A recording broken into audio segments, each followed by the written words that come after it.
Welcome, contemporary issue students. Let us continue reading the Stopping Illegal Immigration, issue number 14. Today we're going to read the yes side of comprehensive immigration reform. I hope you've noticed that these are speeches given before a Senate committee. The yes side is going to be by Frank Shari. And Frank Shari is, at the time of this, he was the executive director of the National Immigration Forum. Let us begin reading on page 269. The American people are right to demand that Congress and the administration take effective action to restore the rule of law to our nation's immigration system. The evidence of the system's dysfunction is all around us. Young men and women die gruesome deaths in southwestern deserts as they attempt to enter the United States in search of work.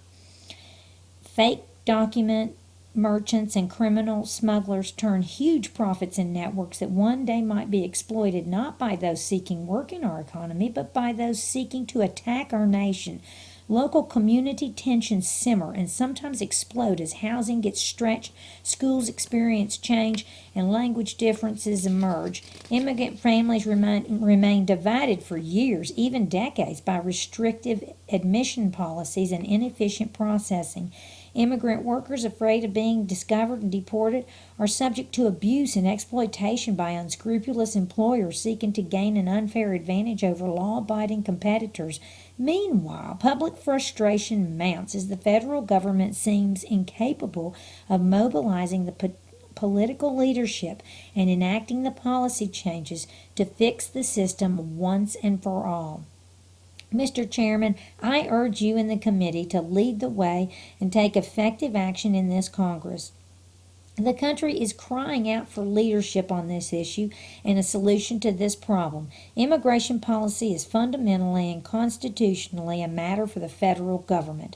States and local communities are understandably frustrated with the effects of a broken immigration system, but they cannot and do not set national immigration policy.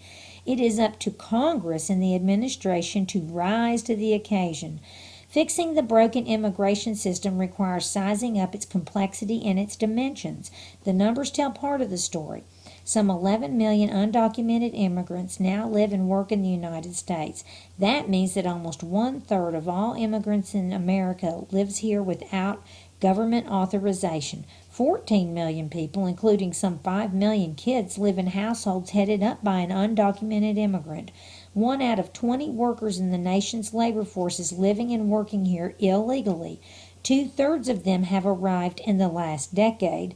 More than half are from Mexico. More than 80% are from Latin America and the Caribbean. America's backyard is showing up on America's front porch. Illegal immigration is no longer a niche issue affecting just a handful of gateway states and cities. It has gone nationwide. Consider the 5 states with the fastest growing population of undocumented immigrants: North Carolina, Utah, Colorado, Arizona, and Idaho. In fact, a wide swath of the nation's heartland, from the Old South stretching up through the mountain states to the Northwest, is undergoing a remarkable demographic transformation with little to no recent experience to draw on to respond to it. Moreover, most new undocumented immigrants appear to be here to stay. The vast majority no longer fit the stereotype of the migrant male on his own here to do temporary work before returning home. Today, 70% live with spouses and or children, and only 3% work in agriculture. The vast majority are employed in year-round service sector jobs. After all, the jobs are plentiful. More than half of the new jobs created in the American economy require hard work, not multiple diplomas. Meanwhile, young native-born workers are smaller in number, better educated than ever, and more interested in office work than manual labor. Consequently, much of the nation's demand for housekeepers, child care workers, landscapers, protein processors, busboys, cooks, janitors, drywallers, and construction workers is met by a steady flow of some 500,000 undocumented migrants who enter and settle in America each year. Which begs the question, since the U.S. has a legal immigration system, why don't those workers from Mexico and elsewhere simply wait in line and enter with legal visas? Answer: what legal visas? There are virtually none available for these workers. While the labor market demands an estimated 500,000 full-time low-skilled service jobs a year, our immigration laws supply just 5,000 permanent visas for workers to fill these jobs. And this tiny category is so backlogged it has been rendered useless. As the Immigration Policy Center recently pointed out, of the other 15 immigrant visa categories available for employment and training, only 2 are available to industries that require little or no formal training. These 2 categories, H-2A and H-2B, are small and seasonal. In addition to the enormous mismatch between labor market realities and our government's immigration policy, our family visa lines are so backlogged that it can take a decade for spouses to be reunited legally. Not surprisingly, many stop waiting and cross the border illegally in order to reunite with their loved ones. What to do? Some argue that the solution is to simply enforce the laws we already have on the books. And while we certainly need tighter, more targeted, and more effective enforcement as part of a comprehensive overhaul, the fact is that over the past 2 decades, the enforcement-only approach has failed miserably. Since 1986, the Border Patrol budget has increased tenfold in value. This beefing up at the border enforcement has been augmented by tough restrictions on immigrant access to employment, public services, and due process protections. And yet, this unprecedented increase in enforcement has coincided with an unprecedented increase in illegal immigration. Why hasn't enforcement only worked to stem illegal immigration?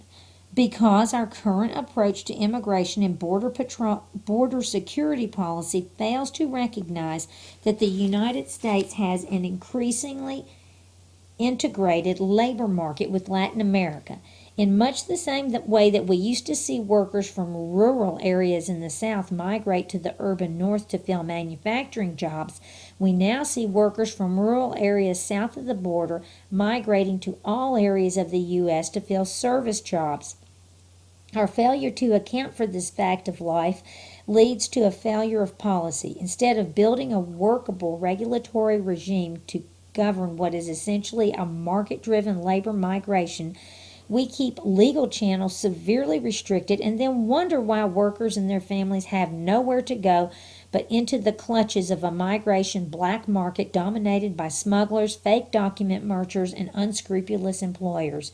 Dan Griswold of the Cato Institute sums it up this way: demand for low-skilled labor continues to grow in the United States while the domestic supply of suitable workers inexorably declines. Yet U.S. immigration law contains virtually no legal channel through which low-skilled immigrant workers can enter the country to fill that gap.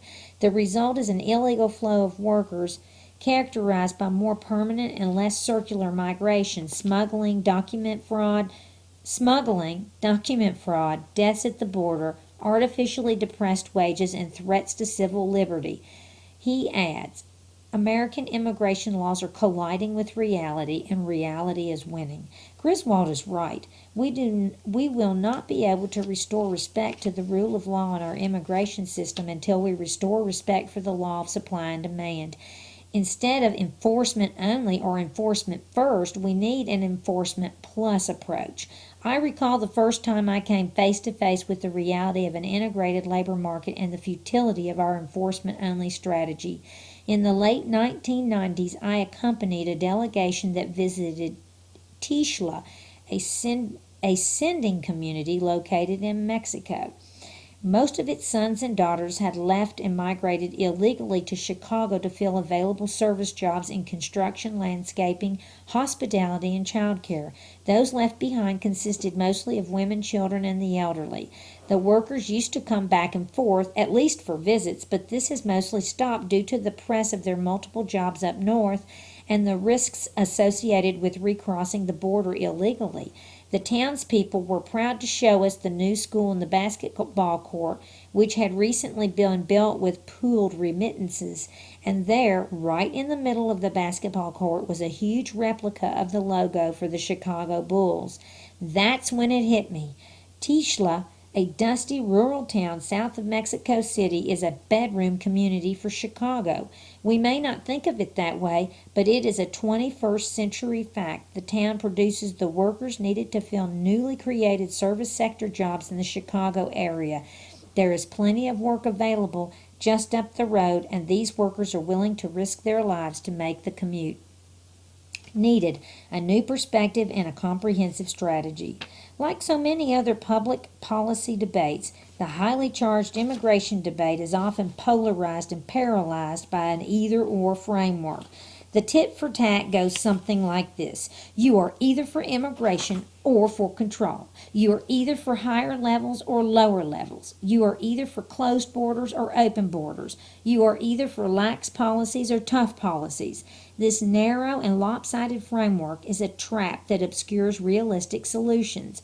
What's needed is a both-and approach that recognizes the reality of an integrated labor market with Latin America and the legitimate U.S. demand for operational control of its borders in a post-9/11 world. Such an approach seeks to integrate seemingly contradictory elements into a comprehensive package, a package that combines expanded enforcement strategies and expanded legal channels for those entering the U.S. to work and join families, and expanded pathways to legal status and citizenship for undocumented immigrants already living and working in the U.S. We need to change our immigration laws so that they are enforceable and enforce them effectively. Senator Edward Kennedy put it this way in recent testimony before this committee. The past debate has long been polarized between those who want more enforcement and those who want more visas. But to repair what's broken, we need to combine increased enforcement and increased legality.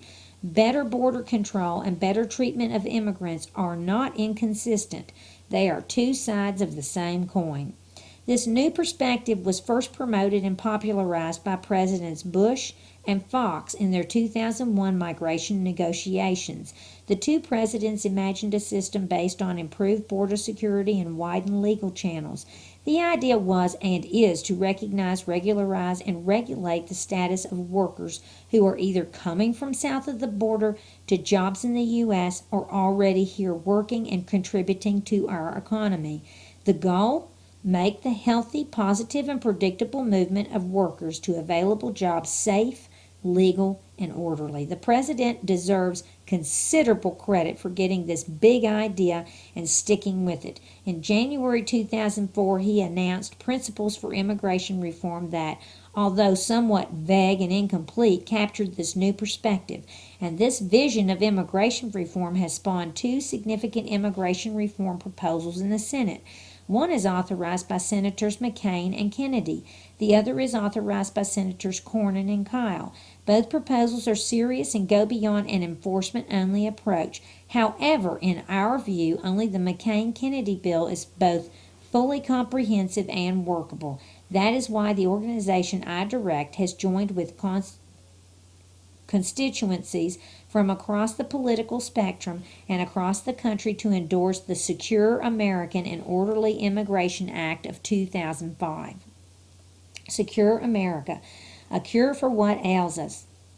Secure America is not perfect, but it is an excellent draft that should serve up the basics for fixing our broken immigration system. Specifically, the bill combines Number 1, enhanced enforcement to ensure the reformed immigration system is effectively policed. Number 2, widened legal channels for the future flow of workers and families. 3, a workable solution for the 11 million undocumented immigrants currently working and living in the United States. And 4, support for the successful integration of newcomers in the communities where they settle. I'm going to stop here and I'll pick up on page 273.